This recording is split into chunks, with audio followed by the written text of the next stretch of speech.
अंजलि और प्रज्ञा दो सगी बहनें थी। वो दोनों अनाथ थीं। उनके माता पिता की कुछ समय पहले मौत हो गई थी। सर्दियों का समय था और उनके पास रहने का कोई ठिकाना नहीं था। ठंड बहुत ज्यादा थी, इसलिए वो दोनों एक बड़ी सी पाइप के अंदर बैठ जाती हैं। दीदी, मुझे बहुत ठंड लग रही है। हाँ, ठंड तो मुझे भी लग रही है। तू बैठ, मैं अभी आग जलाने का इंतजाम करती हूँ। अंजलि थोड़ी सी लकड़ियां इकट्ठी करती है, फिर आग जला देती है, जिससे उन्हें थोड़ी राहत महसूस होती है। कुछ देर बाद प्रज्ञा अपनी बहन से कहती है, दीदी मुझे भूख भी बहुत जोरों की लगी है। पिछले 3 दिन से हमने कुछ भी नहीं खाया है। अब तो पेट भी दुखने लगा है। ये बात सुनकर अंजलि को बहुत दुख होता है और वो प्रज्ञा से कहती है, मुझे माफ कर दे मेरी बहन। मैं एक बहुत ही लाचार बहन हूँ जो अपनी छोटी बहन को खाना तक नहीं खिला सकती।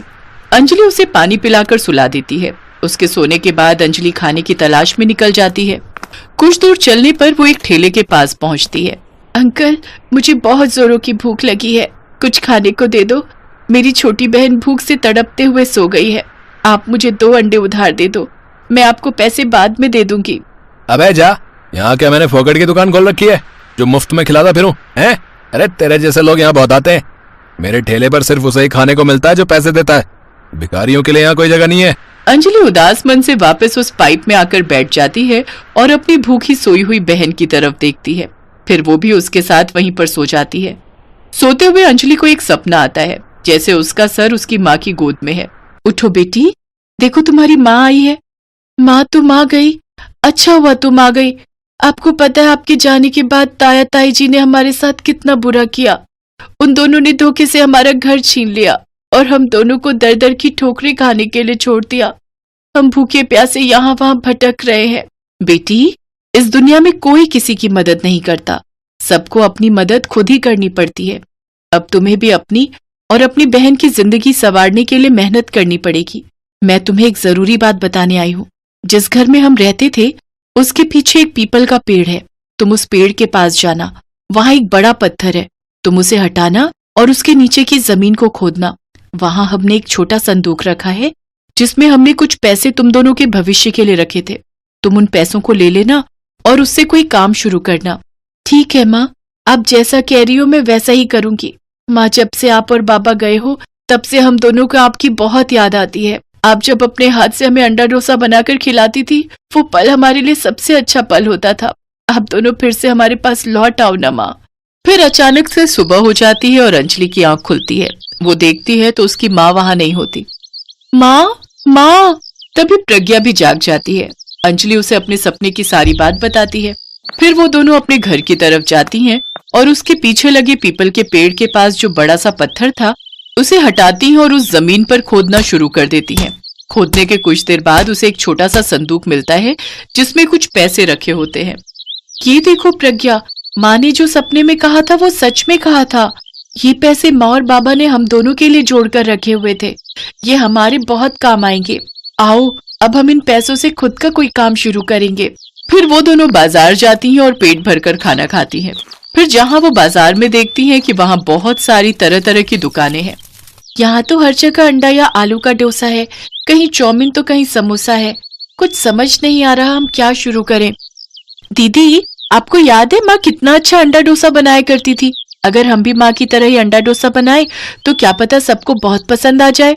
तू ठीक कह रही है छोटी, ये बात तो मेरे दिमाग में आई ही नहीं। अंजलि को अपनी माँ के अंडे डोसे की रेसिपी अच्छे से पता थी। वो जल्दी से जरूरी सामान खरीद लेती है, फिर एक पुराना सा ठेला लगाकर अंडा डोसा बेचना शुरू कर देती है। आओ आओ, स्वादिष्ट अंडा डोसा खाओ। जो एक बार खाएगा वो बार बार यहाँ आएगा। हाँ, जल्दी आओ और अंडा डोसा खाकर ढेर सारा मजा पाओ। पहले तो कोई भी उन दोनों की बात नहीं सुनता। फिर कुछ देर बाद एक आदमी उनके ठेले पर आता है। अंडा डोसा? ये तो पहली बार सुना है।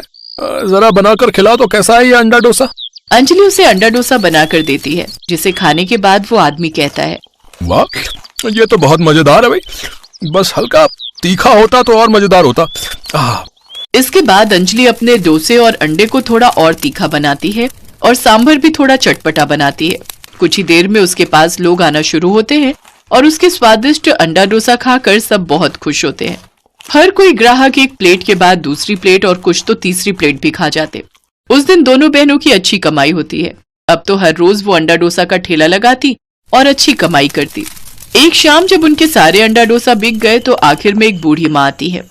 बेटी, कुछ खाने को है तो दे दो, मैंने 2-3 दिन से कुछ नहीं खाया। अंजलि के सारे अंडा डोसा बिक चुके थे। उसने आखिर में अपने और प्रज्ञा के लिए एक अंडा डोसा बनाकर रखा था, लेकिन बूढ़ी औरत के मांगने पर अंजलि वो उसे मुफ्त में खाने को दे देती है। वो बूढ़ी अम्मा उसे ढेरों आशीर्वाद देकर चली जाती हैं। दीदी, आपने तो हमारे हिस्से का अंडा डोसा उस अम्मा को दे दिया, अब हम क्या खाएंगे? प्रज्ञा, इन बूढ़ी अम्मा को भूख से तड़पता देख मुझे हमारे पुराने दिन याद आ गए। आज उन पर जो बीती है वो उस दिन भूख के मारे हम पर बीत रही थी। और हमारा क्या है, अब तो हमने अच्छे पैसे कमा लिए, हम तो आज कहीं होटल में बैठकर खूब सारा खाना खाएंगे। वो दोनों एक होटल में जाती हैं जहाँ गार्ड उन्हें दरवाजे पर ही रोक लेता है और उन्हें अंदर नहीं जाने देता। अरे तुम लोगों की इतनी हैसियत नहीं है कि इस होटल में खाना खा सको। भाई साहब, आप हमारे कपड़ों पर मत जाइए, हमारे पास पैसे हैं, फ्री में खाने नहीं आए हैं। तभी उस होटल का मालिक बाहर आता है और वो उन दोनों को देखते ही पहचान लेता है। अरे तुम दोनों तो वही हो ना जिनका अंडा डोसा आजकल बहुत बिकता है? बहुत तारीफ सुनी है लोगों से तुम्हारे अंडा डोसा की। बेटी, मैंने भी तुम्हारी तरह ही अपने काम की शुरुआत की थी और आज देखो भगवान का दिया सब कुछ है। आओ अंदर आओ, मैं तुम्हें अपने होटल का खाना खिलाता हूँ। मनोहर लाल उन दोनों को अपने होटल के अंदर ले जाता है जहां वो अपनी पत्नी से उन दोनों को मिलवाता है। उन दोनों को देखकर मनोहर की पत्नी को एक हादसे में खोई हुई अपनी दोनों बेटियों की याद आ जाती है। वो उन दोनों को पेट भर खाना खिलाते हैं। खाना खाते खाते वो दोनों अपनी दुख भरी दास्तान मनोहर और उसकी पत्नी को बताती हैं, जिसे सुनकर उन्हें बहुत दुख होता है। फिर वो दोनों पति पत्नी कुछ देर के लिए अकेले में बात करते हैं और जब वो जाने लगती हैं तो मनोहर उनसे कहता है, देखो बेटी, एक हादसे में हमने अपनी दोनों बेटियों को खो दिया था। जब हम दोनों ने तुम्हें देखा तो ऐसा लगा हमारी बेटियां हमें वापस मिल गई हैं। हाँ बेटी, अगर तुम दोनों को बुरा न लगे तो क्या तुम दोनों हमेशा हमेशा के लिए हमारे साथ हमारे घर में हमारी बेटियां बनकर रह सकती हो? तुम दोनों को माँ बाप का प्यार मिल जाएगा और हमें हमारी बच्चियां। अंजलि और प्रज्ञा उनके गले लग जाती है और खुशी खुशी मनोहर और उसकी पत्नी के साथ बड़े से घर में रहने लगती हैं। ऐसे और वीडियो देखने के लिए हमारे चैनल को सब्सक्राइब करें।